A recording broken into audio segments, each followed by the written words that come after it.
Good morning doctor Rohan, कैसे हैं आप? Great pleasure to meet you, sir.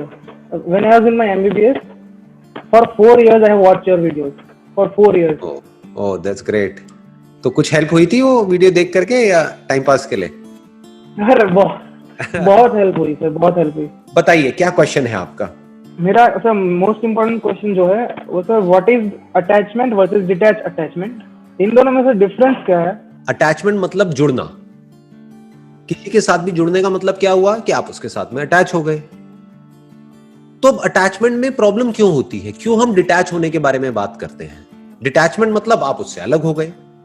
तो या तो आप किसी के साथ हो सकते हैं या अलग हो सकते हैं, या तो आप किसी से जुड़े हुए हो तो पूरी तरह से जुड़े हुए हो। जैसे एक माँ अपने बच्चे से जुड़ी हुई है, तो जब जुड़ी हुई है तो पूरी तरह से जुड़ी हुई है ना।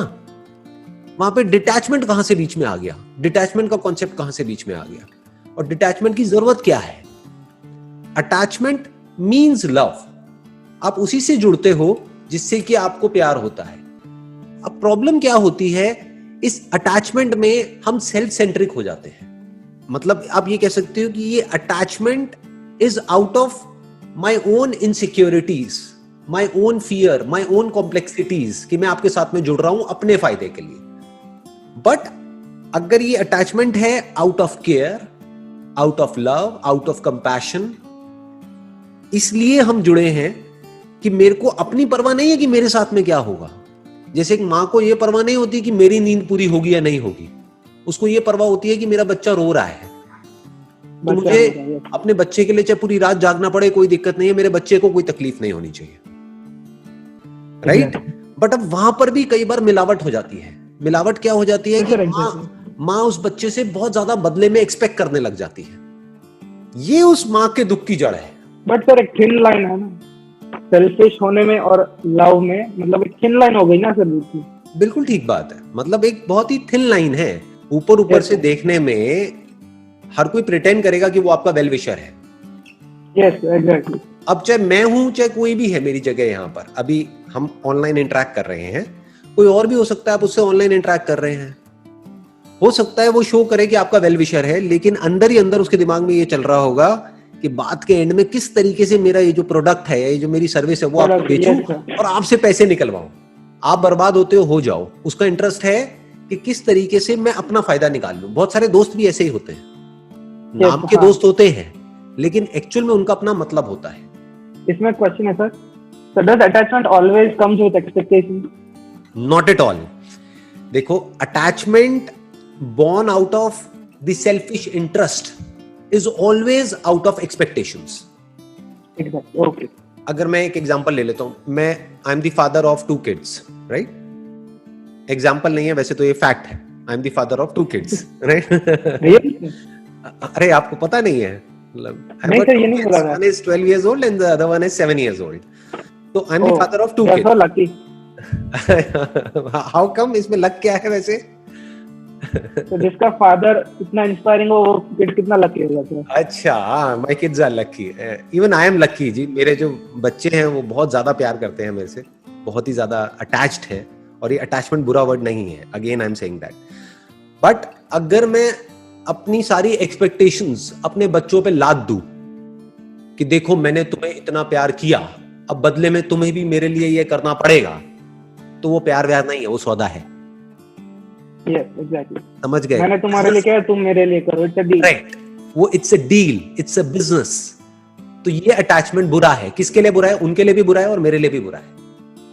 क्योंकि जैसे ही मैं ऐसी एक्सपेक्टेशंस में अपने अंदर लाऊंगा तो उनके ऊपर भी प्रेशर क्रिएट होगा अननेसेसरी। प्लस जब वो एक्सपेक्टेशंस मेरी पूरी नहीं होंगी तो मुझे भी गुस्सा आएगा, तो दोनों के लिए बुरा हो गया ना।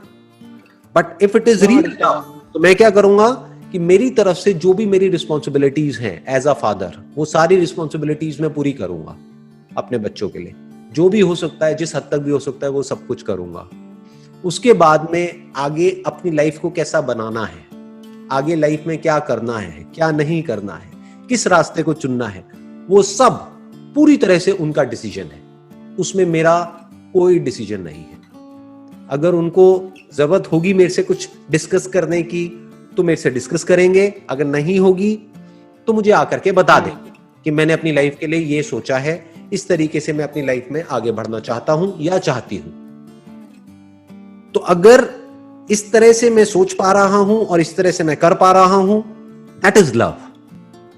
Yes.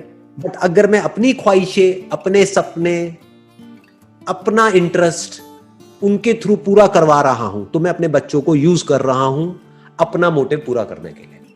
It's more like an ownership कि मेरी ये प्रॉपर्टी हो गई है, मैं उन पे कब्जा कर रहा हूं, उनको प्यार नहीं कर रहा हूं। प्यार में कब्जा नहीं किया जाता है, प्यार में फ्री किया जाता है। प्यार आजादी देता है, प्यार बांधता नहीं है। जब हम जुड़ रहे हैं, देखो कितना मजेदार है, Yes, sir. हम जुड़ रहे हैं लेकिन जुड़ने के बाद भी हम फ्री हो रहे हैं क्योंकि हमारी एनर्जीज और बढ़ रही है। पहले मैं अकेला था, अब मेरे साथ में मेरी वाइफ भी है, तो हम दोनों मिल करके और स्ट्रांग हो गए हैं। क्योंकि कभी मुझे प्रॉब्लम होती है तो वो मुझे संभाल लेती है, कभी उसे प्रॉब्लम होती है तो मैं उसके साथ में हूं। तो इस जुड़ने से हम और स्ट्रांग हो गए हैं। लेकिन अगर ये जुड़ने के बाद में मैं यही सोचता रहूं कि मैंने उसके लिए ये किया, उसने मेरे लिए ये किया, नहीं किया, तो ये जुड़ना उल्टा और सफोकेशन पैदा करेगा।